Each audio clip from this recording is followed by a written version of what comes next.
Hello बच्चों, आज हम क्लास 9 साइंस त्रिमासिक परीक्षा के लिए मोस्ट वीवीआई ऑब्जेक्टिव क्वेश्चन करने वाले हैं। ये सभी प्रश्न एग्जाम के लिए बहुत ही महत्वपूर्ण होने वाले हैं, इसलिए वीडियो को बच्चों अंत तक जरूर देखिएगा, क्योंकि सारे क्वेश्चन हम लोग बहुत इंपॉर्टेंट करेंगे, एक भी स्किप मत करना। और अगर आपको वीडियो का पीडीएफ चाहिए क्वेश्चन का, तो आप मुझे टेलीग्राम से ज्वाइन हो जाना, मैं टेलीग्राम पर पीडीएफ प्रोवाइड करा दूँगी। ठीक है, तो चलिए क्वेश्चन नंबर 1 से स्टार्ट करते हैं। क्या कहता है कि निम्नलिखित में कौन सा पदार्थ की अवस्था नहीं है बच्चों। क्या कहते हैं कौन सा पदार्थ की अवस्था नहीं है, इनमें से कौन सी ऑप्शन में बच्चों आंसर होगा।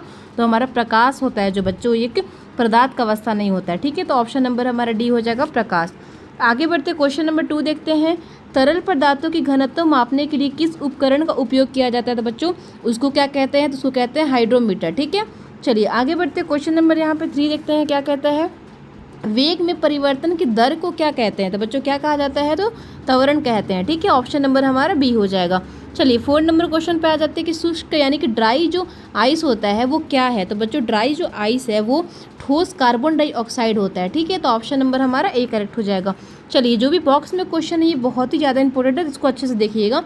5 नंबर क्या कहता है कोशिका का पावर हाउस किसे कहा जाता है। तो बच्चों कोशिका का जो पावर है सर वो माइटोकॉन्ड्रिया को कहा जाता है। ऑप्शन नंबर हमारा बी हो जाएगा। 6 नंबर क्वेश्चन पे आते हैं। सजीवों की संरचनात्मक और कार्यात्मक इकाई क्या है। तो क्या कहते हैं, इसको कहते हैं कोशिका। ठीक है, कोशिका कहते हैं। ऑप्शन नंबर सी हो जाएगा। 7 नंबर देखते हैं कि बल का इकाई मात्रक क्या होता है। तो बल का इकाई मात्रक बच्चों होता है न्यूटन। ठीक है, न्यूटन होता है बल का इकाई मात्रक।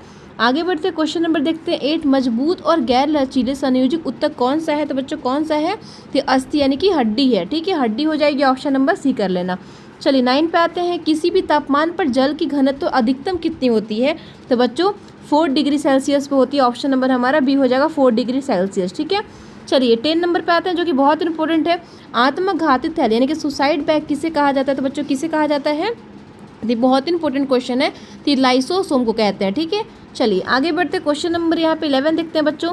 गति का प्रथम नियम किसकी परिभाषा देता है बच्चों। तो किसका देता है, तो जड़त्व का देता है। ऑप्शन नंबर हमारा सी हो जाएगा। चलिए आगे बढ़ते हैं क्वेश्चन नंबर 12 के साथ में कि एक निश्चित दिशा में वस्तु द्वारा तय की गई दूरी कहते हैं।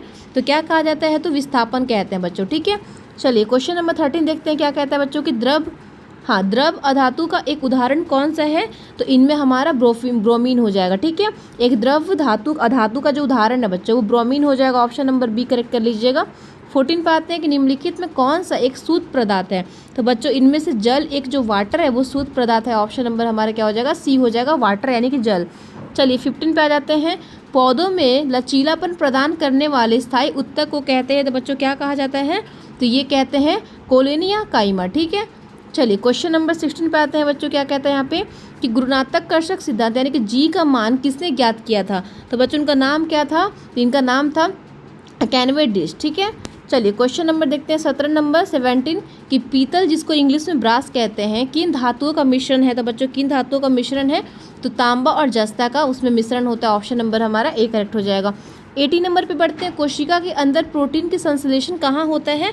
तो बच्चों कोशिका का अंतर जो प्रोटीन का संश्लेषण होता है बच्चों वो राइबोसोम में होता है। ऑप्शन नंबर हमारा बी हो जाएगा, राइबोसोम। चलिए क्वेश्चन नंबर 19 पे आते हैं बच्चों। क्या है कि क्रिया के विपरीत समान प्रतिक्रिया होती है, यह गति कौन सी नियम में है। तो बच्चों ध्यान रखने बहुत इंपॉर्टेंट क्वेश्चन है, तृतीय नियम में। ठीक है, तृतीय नियम में है, 3rd नियम में हो जाएगा। ऑप्शन नंबर हमारा सी करेक्ट हो जाएगा। 20 नंबर पे देखते हैं कि बच्चों की वाष्पीकरण के दर किस पर निर्भर नहीं करती है। तो बच्चों नहीं करती है पूछ रहा है, तो द्रव की कुल मात्रा पर नहीं करती है। ऑप्शन नंबर डी हो जाएगा। 21 देखते हैं रक्त किस प्रकार का उत्तक है। तो बच्चों रक्त जो है वो संयोजित उत्तक है। ऑप्शन नंबर सी हो जाएगा। चलिए 22 में आता है बच्चों की जड़वत्व के गुण मुख्य रूप से किस पर निर्भर करता है। तो बच्चों ध्यान रखना ये हमारे वस्तु के द्रव्यमान पे हो जाएंगे। Option number B. चलिए 23 नंबर क्वेश्चन पे आता है बच्चों के निम्नलिखित में कौन सा रासायनिक परिवर्तन है। तो बच्चों इनमें से कौन सा रासायनिक परिवर्तन है, तो ये हमारा हो जाएगा लोहे में जंग लगना एक रासायनिक परिवर्तन है। ऑप्शन नंबर हमारा सी बी हो जाएगा। 24 पे आ जाओ। क्लोरोफिल निम्नलिखित में से किस में पाया जाता है। तो बच्चों क्लोरोफिल जो है वो हरितक लौह में यानी कि क्लोरोप्लास्ट में पाया जाता है। ऑप्शन नंबर हमारा ए करेक्ट हो जाएगा। चलिए 25 में आता है जो कि इंपॉर्टेंट क्वेश्चन है ये, गति ऊर्जा का सूत्र क्या है। तो बच्चों क्या है, तो ध्यान रखना ये हमारा ऑप्शन नंबर बी हो जाएंगे। चलिए 26 नंबर क्वेश्चन पे आते हैं कि वायु में नाइट्रोजन गैस के प्रतिशत लगभग कितना होता है। तो लगभग बच्चों 78% होता है। ऑप्शन नंबर हमारा क्या हो जाएगा, बी करेक्ट हो जाएगा। 27 नंबर पे आते हैं कि पौधों में जल और खनिजों का संवाषण में कौन सा उत्तक करता है। तो बच्चों ये जाइलम हो जाएगा। ऑप्शन नंबर बी पे कर लीजिएगा।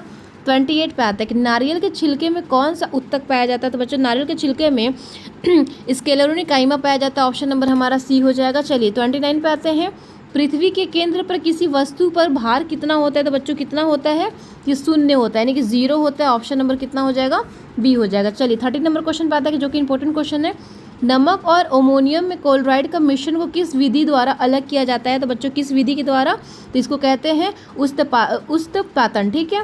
चलिए क्वेश्चन नंबर 31 पे आते हैं बच्चों, क्या कहता है कि वेग का ईसाई मात्रक कितना होता है। तो वेग का यहाँ पे हमारा ms हो जाएगा, ऑप्शन नंबर करेक्ट कर लेना ए। 32 पे आता है बच्चों की पादप कोशिका भित्ति मुख्य रूप से किसकी बनी होती है, किसकी बनी होती है पूछ रहा है। तो यहाँ पे सेल्यूलोज हो जाएंगे, ऑप्शन नंबर सी। 33 पे आते हैं बच्चों 33 नंबर क्वेश्चन पे, संवेग का ईसाई मात्रक। तो बच्चों संवेग का ईसाई मात्रक kgms हो जाएगा, ऑप्शन नंबर ए कर लेना। 34 पे आता है बच्चों कि दूध से क्रीम को अलग करने की विधि को कहते हैं। तो बच्चों क्या कहते हैं, तो अपकेंद्रीकरण कहते हैं इसको, ऑप्शन नंबर सी करेक्ट हो जाएगा। 35 पे आता है कि हृदय की पेशिका किस प्रकार की पेशिका होती है। तो बच्चों ये होती है कार्डियक, यानी कि हृदय पेशी होती है, ऑप्शन नंबर सी कर लीजिएगा। चलिए 36 में आते हैं कि जी गुरुमत्ती के त्वरण का मान पृथ्वी की सतह पर लगभग कितना होता है। तो बच्चों लगभग कितना होता है, तो ये हमारा हो जाएगा ऑप्शन नंबर ए 9.8 ms/2, ठीक है। चलिए क्वेश्चन नंबर आते हैं 36 हो गया। 37 पे, क्रोमेटोग्राफी तकनीक उपयोग निम्नलिखित में से किसके लिए किया जाता है। तो बच्चों किसके लिए किया जाता है, तो एक मिश्रण में रंगों को अलग करने में, ठीक है। क्वेश्चन नंबर 38 देखते हैं, कोशिका खोज किस वैज्ञानिक ने की थी। कोशिकाओं की खोज करने वाले वैज्ञानिक का नाम था, यानी कि सेल का खोज किसने किया था। तो इनका नाम था Robert Hooke, option number B हो जाएगा। 39 देखो, कार्य का ईसाई मात्रक होता है तो कितना, तो जूल होता है, ठीक है, जूल होता है। 40 नंबर पे बढ़ते हैं, टिंडल प्रभाव निम्नलिखित में से किस में देखा जाता है। टिंडल प्रभाव जो होता है वो कोलाइडल विलिय में देखा जाता है, ऑप्शन नंबर हमारा बी हो जाएगा। 41 पे आते हैं, त्वरण का ईसाई मात्रक निम्नलिखित में कौन सा है। त्वरण का ईसाई मात्रक ms2 हो जाएगा, ऑप्शन नंबर बी। 42 पे आते हैं, केंद्रक यानी कि न्यूक्लियस को खोज किसने किया था। तो न्यूक्लियस का खोज करने वाले का नाम था रॉबर्ट ब्राउन नाम था, ऑप्शन नंबर बी हो जाएगा। 43 पे आज एक गाड़ी को ऑडोमीटर का तापमान है, तो बच्चों क्या हो जाएगा, तो दूरी हो जाएगा, ठीक है। चलिए डिस्टेंस हो जाएगा। 44 पे आता है, निश्चित अनुपात का नियम किसके प्रतिपादित किया था। इनका नाम तो बच्चों प्राउस्ट, ऑप्शन नंबर बी हो जाएगा। 45 में आ जाओ, तंत्रिका उत्तक की इकाई कहलाती है, तो बच्चों न्यूरॉन कहलाती है, ऑप्शन नंबर बी हो जाएगा। 46 पे आ जाइए, द्रव्यमान और वेग गुण नफल क्यों कहते हैं। तो बच्चों क्यों, तो ये संवेग कहते हैं, संवेग कहते हैं, ऑप्शन नंबर हमारा बी हो जाएगा। चलिए 47 पे आते हैं, गैसों में विषण का एक उदाहरण कौन सा है। तो ये हमारा इत्र की खुशबू का फैलना हो जाएगा, ठीक है। चलिए 48 पे आ जाओ बच्चों की, पौधों में भोजन का संवहन कौन सा उत्तक करता है। तो बच्चों कौन सा उत्तक, तो फ्लोएम करता है, ऑप्शन नंबर बी हो जाएगा। 49 नंबर देखते हैं, किसी वस्तु का द्रव्यमान और गुणितीय वितरण गुणफल क्या कहलाता है। तो बच्चों हमारा हो जाएगा भार कहलाता है, ठीक है। चलिए लास्ट क्वेश्चन है जो कि बहुत ज़्यादा इंपॉर्टेंट है, इसके बाद हम लोग वीडियो को बच्चों एंड करेंगे।